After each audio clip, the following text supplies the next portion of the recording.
Inanunsyo po ni US President Donald Trump ang pagpapalawig po ng ceasefire sa Iran upang bigyan daan ang pagbuo ng isang tinatawag na unified proposal.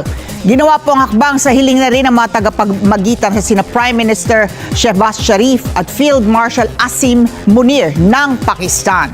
Nakatakda po sana matapos ang umiiral na tigil puto ngayong araw na ito, ngunit pinalawag ito indefinitely habang hinihintay ang magiging hakbang ng Iran. Sa kabila po nito, mananatili ang naval blockade ng militar ng Amerika. Pinasalamatan ni Sharif si Trump.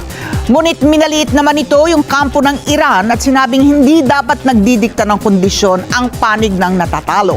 Malabo pa rin na matuloy ang negosasyon at nanatili sa Washington si Vice President J.D. Vance para sa mga policy meeting sa White House sa halip na tumulak patungong Islamabad.